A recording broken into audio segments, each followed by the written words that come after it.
So I want to explain in as quickly and as simple as possible why I would go all in on crypto. Considering a lot of people don't understand crypto, a lot of people may think like it's not reliable, ABCD, but I'm gonna try to simplify it as much as I can for you. So, where do I even start? Okay, I look at every generation as if they had their lucky break. You could say that the millennials, in a sense, should have been buying Amazons and Apples early on, right? You could say that the people a little bit older than them, I don't know how these generations go, but you could say that the people above them should have been buying the dot com bust. No, not even that. The people before them should have been buying the 2008 housing crash, right? Houses were being sold pennies on the dollar. The generation before that should have bought the dot com bubble bust in the early 2000s, late 1990s, right? So pretty much like every generation, you're gonna have this lucky break, this big opportunity for you to basically make the biggest leap financially you probably can.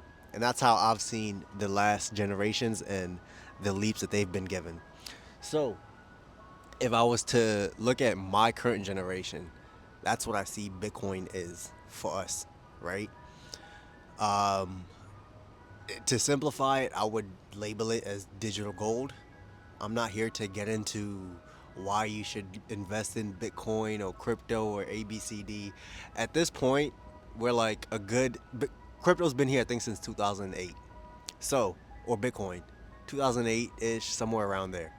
At this point, you've either heard of it or you haven't, and you've either studied it to understand it yourself or you haven't. I'm not here to give you the scientific breakdown of what crypto is and try to convince you that you should get into it. But personally, I view it as our lucky break in this generation. Why? Um, a lot of our investment opportunities are kind of crap for my generation in the sense of like most of us can't afford a house out here. For example, I don't know if it's gotten too dark. Let me see on the video. I hope it's not too dark. I'm gonna see if I could turn the camera and show you guys an example. Um, we're gonna turn the camera. I'm behind it right now. An example: a building like this. Let's say I was to get a condo within that building, right? Let's say I was to go and buy a condo within that brick building that I just turned the camera to show you guys. Bare minimum, I'm spending a quarter million to get into those buildings. I think the one right next to it that I showed one, but there's a building right next to it. There was a studio for sale there just a few months ago for like $220,000. That was a studio entry. For me, I'm just like, that's crazy. A lot of people my age haven't saved up enough because they're drowning in college debt. I have some, not too much. But that's what I see. One, we don't have the real estate there for us. Everything right now is inflated. Even the millennials can't afford to buy a freaking house right now. So to expect, I don't know if I would be considered Gen Z. 26, born in 99. You throw me in whatever generation I'm in. But yeah, real estate's out the window for us. The stock market for us, we saw what happened in the 2008 stuff and in between and different crashes. So my generation is almost like, okay, yes, we can invest in stocks. We still do. If you have a Roth IRA or 401k, any of that stuff that you invest through most of your American companies and pay stubs and all that, you're probably invested in the stock market. Now, the reason I choose not to do the stock market is growth potential. I'm young. I have a little more risk. A little more risk averse. Oh my gosh, this chair is about to fall. I could take a lot more risk right now at this point in my life. So, in the sense of like, I can grow a stock portfolio nice and steady, I could do that. But if I'm being honest, I don't think I would want to go the slow and steady approach. Reason being, I've already jumped on the crypto train back in 2017. That's when I got into this first. And I made quite a bit of money. I think this was in 2021. I was looking at my account and I had made more than I was making that year as a software engineer. Lost some money as well.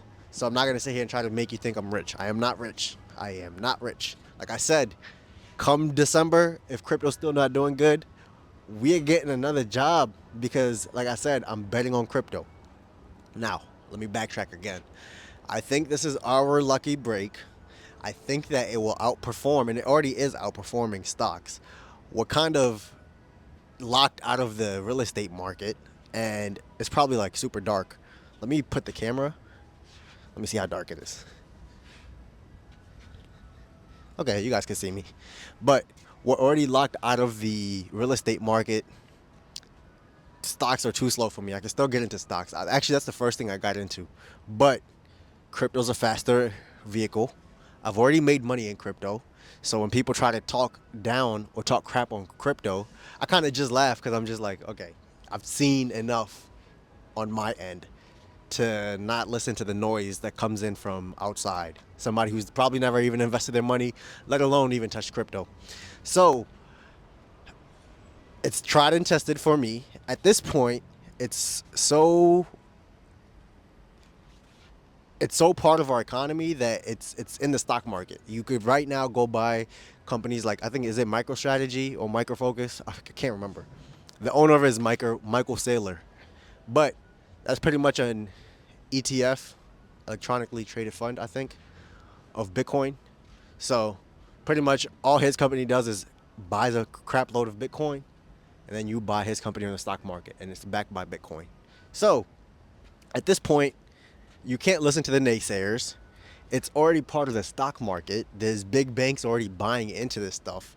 Right now, when people are putting money into their 401k, your money's going into crypto, essentially. If your bank has diversified in whatever stock trading arm you're using, TD Ameritrade, all that stuff, whatever it is, you're probably invested in crypto without knowing at this point right now. We're talking about 2025. This is not 2017.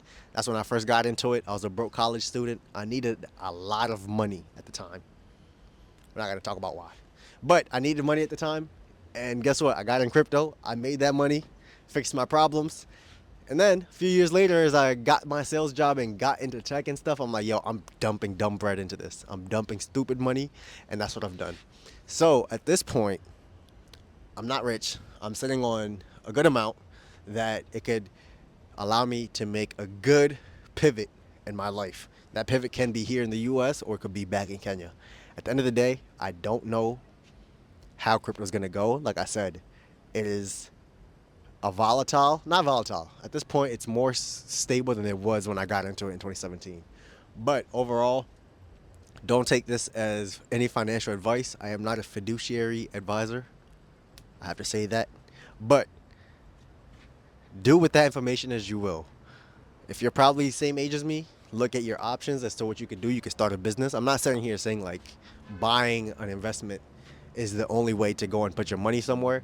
But that's what most people will probably do because most people aren't going to go and start a business on their own. So you could do that in America. There's many Kenyans I know that are starting businesses here and doing their thing. But at the end of the day, guess what? I'm betting on what is going to give my generation, my clan, my people, my 26-year-olds, the best running chance for our money. I could touch more on this. I will never come online to tell people how much I'm worth or ABCD. That's stupid in my opinion.